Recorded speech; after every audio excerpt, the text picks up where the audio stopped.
Good morning guys. July 9, 11:42 AM. Samahan niyo po ako. Tahakin natin kahabaan ng Don Basilio Bautista sa bahang dulot ng high tide na ito. Ayan.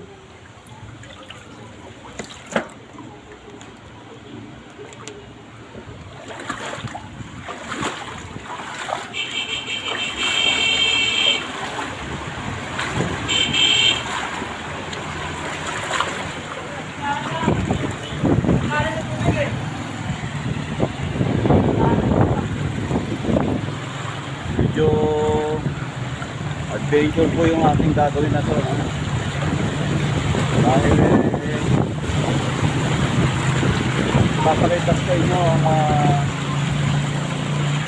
ang tunay na nagaganap at nangyayari sa isang motorista sa kahabaan ng Don Basilio Bautista. Ito po yung na-experience ng mga dumaraan dito. Kaya sa mga darang po dito, ingat-ingat po dito sa baha, lalo na yung mga may parking lubak na lugar. Itong kahaba na to, napakaraming lubak dito. Pagka hindi kayo sanay, pwede kayong matumba. O siyempre, baha po yan. Pwede kayo mabasa. Ito mga gamit na. So ito na po ang tagay ng kanto ng Eagle Street at kahaba na po sa Bautista. Ito po tayo sa tabi na regional. So ayan, kaliwa natin, kanto ng Gabriel Street. Diyan po siya dumadaan dahil mas mataas po yung kasada dyan. Ayan o. So, diretso po tayo ha. Masyado mataas na rito. Ingat-ingat na. Sa gitna lang po, pag dito kayo sa lugar na to, sa gitna lang kayo dumaan kasi may lubak din sa tabi yung kaliwa natin. Ayan. Pagigil na si Kuya. Oo nga, bumigay na yung lupad na. Kaya yung mga dumaraan dito, ingat po kayo. Kasi masyadong mataas na. Kaya yung panahon natin napakadilim. Sanang umulan. Dahil madadagdagan itong tubig baha.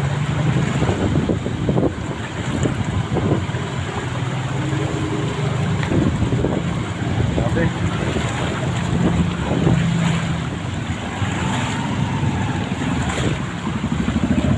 Ingat-ingat po ang lahat.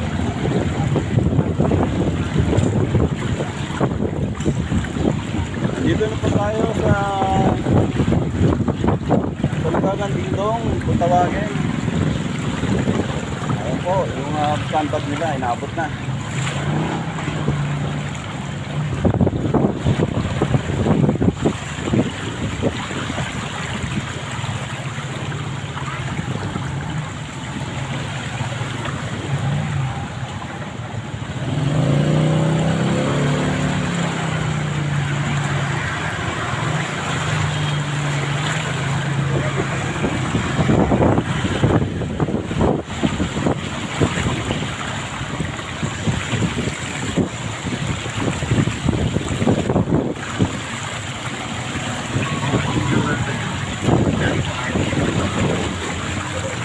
Dito na po tayo sa kanto ng Tulukan.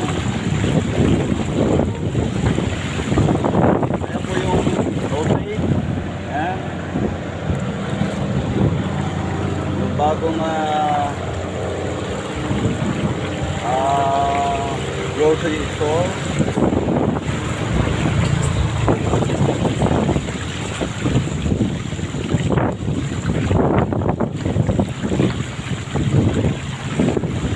Malapit na po tayo sa grabe yung pintat.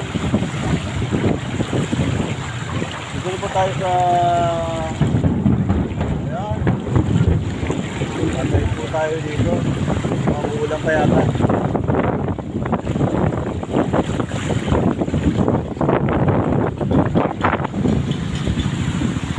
Yan. Dagdag ko yun natin. Malakas ang hangin.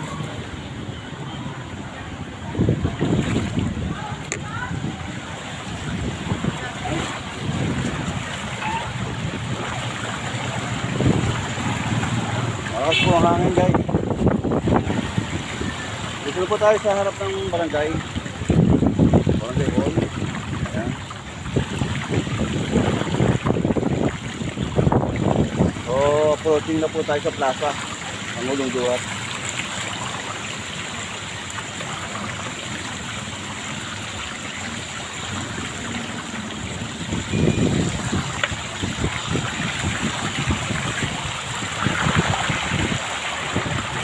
Suma po ang lagay ng panahon.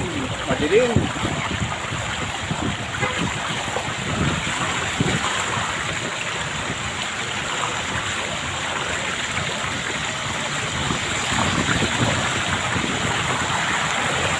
May kalaliman na po dito. Nasa harap na po tayo ng Malabon National High School.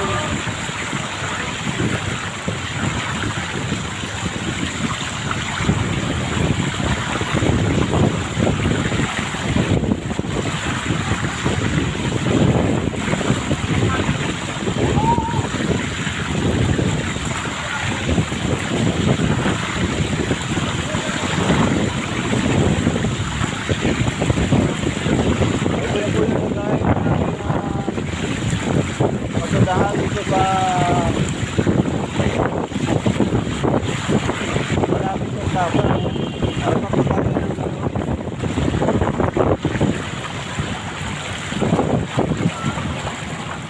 ito na po yung lagay ng kalsada dito sa malapit sa Palengke, yung pinaka-plaza ng Ulong Duhat.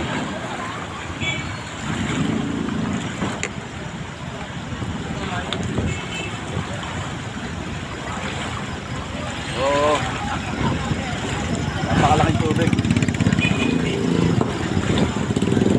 Kaya dito po umabot ang tubig baha.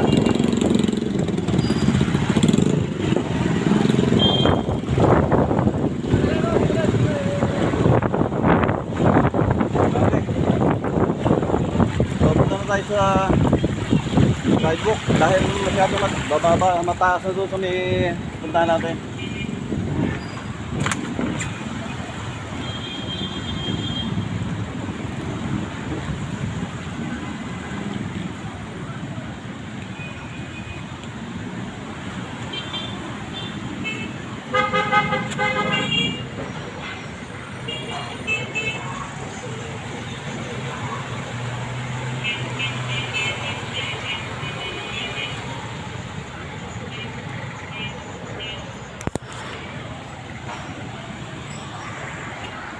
O yan guys, ito po yung lagay ng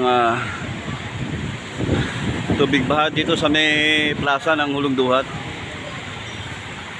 Ayan, malaki po tubig.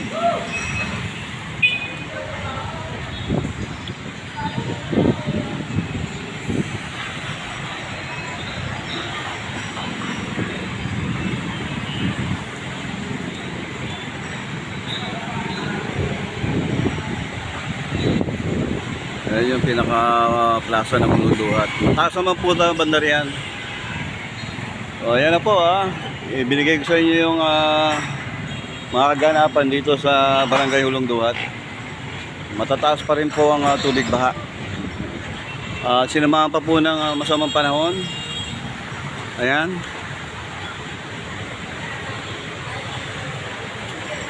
Grabe.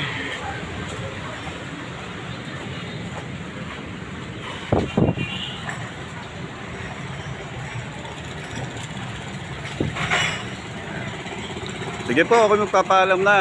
In-update ko lang po kayo.